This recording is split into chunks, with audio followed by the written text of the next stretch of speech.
The 1973 Pontiac Grand Am is one of the most storied nameplates in Pontiac history. Launched in the 1973 model year as a competitive vehicle to European offerings, the Grand Am lasted for 3 model years initially before being discontinued in 1975 after somewhat slow sales. Sales in 1973 totaled about 43,000 units, but by 1975 had tapered off to just about 10,000 units.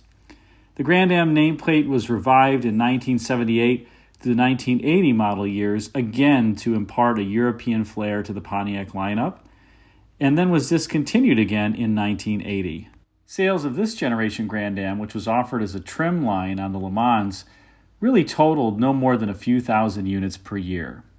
It wasn't until the 1985 model year when the new General Motors N cars, the Grand Am, the Oldsmobile Calais, and the Buick Somerset were launched that the Grand Am really started to catch on with the buying public, selling about 83,000 units in the 1985 model year.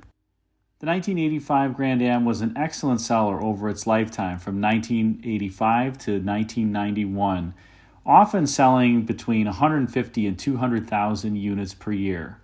The car had an architectural design to it with a very vertical roofline and upright grille that resonated with General Motors buyers and was in tune with other GM styling offerings of the time, somewhat patterned off of the 1976-79 Seville, which was a highly successful vehicle that set the tone of General Motors styling for many years to come after its introduction. However, for 1992, Pontiac was redesigning the Grand Am, and the assignment fell to then Pontiac Assistant Chief Designer John Manoogian. John's explicit direction that he was provided for this vehicle was to, quote, not screw it up, given that this vehicle was one key element of the Pontiac franchise. Despite this mandate, the design team took a number of risks with the overall form language for the 1992 Grand Am, departing completely from the 1985 to 1991's architectural and upright styling and creating a more youthful, svelte shape for the car. John and his team settled in on refining a design that exemplified Pontiac's themes of bold, purposeful, athletic, and personal. John had recently transferred in from the Saturn studio and was previously of the Cadillac studio. John led the 1992 Grand Am design along with his team, and the final product that you see that was launched was enormously successful. As opposed to selling between 150 and 200,000 units per year like the prior 1985 to 91 generation, the 1992 Grand Am often sold between 200 and 300,000 units per year over its lifetime. In short, the design was a home run. Let's sit down with John Manoogian in this 2-part series on the 1992 Grand Am as John details the thoughts behind the overall design in this first part, as well as walking us through some of the process designers use to determine the shapes of vehicles. And in the second part, we'll go over some of his specific sketches. Let's listen in to the conversation. Well, welcome back to Rare Classic Cars, here again with John Manoogian. I'm surprised you sat down with us again here, John. Never a problem. You know, these things are so much fun. It's so great to be talking about the things that we did many, many years ago. It's good that we're recording this history. I mean, we've talked about some really high points in your career so far, right? Yes. The Cimarron, the Elante. EK cars, 86 Cadillacs, yes. By the way, I do like that hidden headlight, low forehead proposal for the 86 EKs. I still think that's one of my favorites. Yes. But in any case, today we're going to have a special treat because we're going to let John talk about a couple home run cars that you had. They were very successful. Before we get started, however, there were a few questions on some of the other videos about what a tape drawing is, and what a full-size rendering is. So I thought I'd just kind of give a very, very quick idea of what a tape drawing is, and it's using black photographic tape on paper, and you can do the profile of the car. And so what happens is you use that tape to define the area of the car that you want to create over a package. And and that's done over an existing package that usually the engineering organization gives the design studio. And so we're able to do a multitude of design ideas without doing a full-size clay.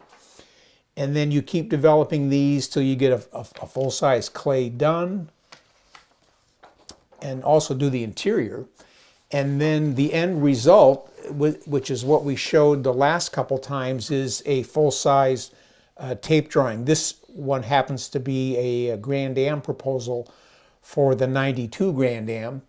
And then we would also render them with airbrushes using ink, colored ink, and photographs of wheels. And it would give a accurate representation of the side view of the car so that people could understand what the basic design was. And we would do a large quantity of these just to sell our idea. So that's kind of explains... like a full-size 2D yes. rendering from the side of the So car. we did a number of those. What we would do is a multitude of sketches, and then after the sketches, we would choose the sketches that we wanted to go forward with. We would do a full-size tape. If we liked the full-size tape, then we would render it with the airbrush, which is kind of a unique process. They don't even do it anymore. The U.S. companies, I don't believe, are doing full-size tapes and renderings. I think some of the Europeans are still doing it. It's kind of a lost art, but they were a lot of fun to do. So it's sketch to tape to Yes. airbrush to clay. Correct. Is that kind of the progression? Then the sheet metal. Then the sheet, hopefully, unless the budget gets cut. And if the design's any good, yes, exactly. Well, thanks for that's a great. I mean, I don't know much. Most people wouldn't understand or know what we're talking about, so I thought I'd just put that out there. Thank you. I'd go into the studio and move the tape a little bit, or something like that. Just give you guys a hard time. Just one last thing. It also taught us as designers the finesse of putting a line on a car. And I can't tell you how important that was when you'd stretch a tape line of a hood profile, of a roof profile, of a deck lid, or a body side design line. When you start doing that full size, you do it in a sketch, you can kind of hide, but when you do it full size, there's no place to hide. Everybody can see it. And it's got to be perfect. And would you do it over the package too for the car? Usually you do it over a package, but you could cheat them a little. I used to always cheat them a little just to make them look better. But nonetheless, getting those lines perfect was a great educational tool for a designer to understand form and line on a full-size vehicle. We all learned that way back then. Well, okay. No, that's it. Thanks so much. I think hopefully the viewers got a little sense of that, and it brings you into the design studio, if you will, and how the process works. Yes. So, no, and I think so. John and I will start with the Grand Am here, the '92 Grand Am, and maybe just give us a sense of Grand Am is kind of an interesting nameplate in Pontiac history, kind of an on again, off again, starts in. I believe it was first introduced in the 70s. 73, yep. And it was based on those very successful A-bodies, I thought. The first ones had the double torpedo body side. Yep. And the name kind of came and went. And then for 95, they did the N bodies, which were greatly downsized from those older A bodies. And it was shared with Buick and Olds. So it was the 85 Grand Am, the Somerset, and the Calais. Correct. Yep. And so in an effort to sort of share the same skins, Pontiac elected to put cladding on the cars. And the ribs were a protective element. And it's funny because when I went into the Pontiac studio, I was kind of aghast at ribs. But after talking to customers for years and asking people about what they thought about their Pontiacs, and did they like the ribs? Was it a good idea? Most people said they loved the idea because in parking lots you could jam your shopping cart into the body side with no damage. And equally important was the idea that it was a distinctive item that only Pontiac was doing at the time. And so when I would ride around with customers and I would ask them to tell me, talk about your car, tell me what you like about it, tell me what you don't like about it, explain to me why you chose this car, Pontiac, versus the other cars. And inevitably, it would always come down to the way the car looked. And I would try to have them expound on that. What specifically is it that really attracted you? And they said, I want to be seen in my car. I want people to look at me driving when I'm driving around town. I want people to look at me and admire the car I've got. And I was taken aback because I didn't think people, the majority of people, really got to that level of cerebral understanding why they made a certain purchase over another. But they would always get back to this idea that the car looked a certain way. And we can talk at length about how you are what you drive. And, you know, Pontiac had a segment of the market that they really were successful at. And they had a very, very large following of people that loved those cars. And there was a huge following of people that hated them. Yeah. I don't want plastic cladding, I don't want ribs. But the people that bought them loved them. And so, to get back to our conversation, the 85 Grand Am was a very architectural. They were still using that roof from the first generation Seville. Isn't that amazing? That vertical D-line. It had played out. I mean, we were all sort of, what's next? We need to find out what's next. So that car, the 85 Grand Am up until the 92, was a hugely successful car for Pontiac and the corporation. They sold, I believe it was 200,000 cars each year. It was a big assignment, and it was an important assignment because it was part of making Pontiac who it was. You know, the Firebirds were kind of the cool cars and the Bonnevilles, but the Grand Am was the bread and butter. This is what we sell every day. This is what makes us money, and this is what you see out on the street. So there was a lot of pressure to don't screw this up. We're selling 200,000 of these a year. Yeah. Don't mess it up. Well, you didn't, thankfully. Well, and then they sold 250,000 fast forward, a year, yeah. yes, but we didn't know that at the time. So in an effort to sort of break away from that vertical backlight, very architectural car, which was the 85 Grand Am to 92, we said as a studio, what can we do where it still looks like a Pontiac? It still has the exuberance that Pontiacs have. You know, we build excitement. That's right. That was our tagline. That was who we are. And the whole idea of the visual impact of the car was so important. So we started out with a lot of fluid, a little softer approach than what had been done on the previous generation. And we refined it, and iterated front ends and rear ends. But I think we wound up with a very successful, distinctive car in the marketplace. And the Buick and the Olds were totally different.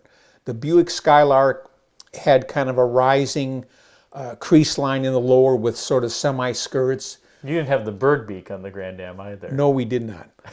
The Achieva. Olds Achieva had kind of a clipped-off rear wheel. So you had three totally different flavors, which I thought was great for the corporation because we had come off of the Fortune cover with all the cars looking the same, and here we had three divisions with totally unique appearances that you might not like one, but you'd gravitate to the other. And so it gave the customers a big choice between the Olds, the Buick, and the Pontiac. And the Pontiac was far and away the bigger success story. No, it certainly was. And I think they got the price right. They got the car right. It was expressive. Like you said, it is amazing when you think about, though, that this car sold better. And it was, I have to imagine, it was pretty daring to go the direction that you went, because it's so different from the 85, It made a Grand huge Am. statement. And like I said, a lot of people didn't like it. And that's okay. I never approached what we would do in our daily lives designing cars, that I had to have everybody like what I did. As long as I had a group of people, particularly the current customers, love what we did, I really wasn't too bothered. As long as they were happy, it was my job to keep them happy and make them want the next generation car when it came out, so that it kind of looked like they were familiar with it, but it wasn't exactly like that. It was newer, it was fresher, it was bold, and Pontiacs were bold and purposeful, athletic, and personal. Those were our four Was that buzzwords. it's still just It's ingrained still, in that memory. 30 years, 40 years later, it's still etched into my gray matter. Bold, purposeful, athletic, and personal. It's just like that 80s era Daewoo, the Opel Corsa Le Mans, whatever. It was, well, yeah, you couldn't apply it to everything, but we Okay, tried. okay. But we tried. Okay. We built excitement. So we approached the project with all of those sort of elements floating around. We wanted to do something that was a statement, so that the Pontiac customer, when they came into the showroom, they'd go, "Wow, that's pretty cool. I need one of those." Hopefully they'd say that. So that's Interesting. kind of where we started. So I managed to keep a lot of You were a the prolific initial work. sketcher here. If nothing else, You were productive. John Manoogian was prolific. If nothing else. Stay tuned for part 2 of this video with John Manoogian on the 1992 Pontiac Grand Am. The link will be posted below when it's ready, and you'll be notified if you're subscribed. Thanks again for watching this part 1 on the 1992 Pontiac Grand Am.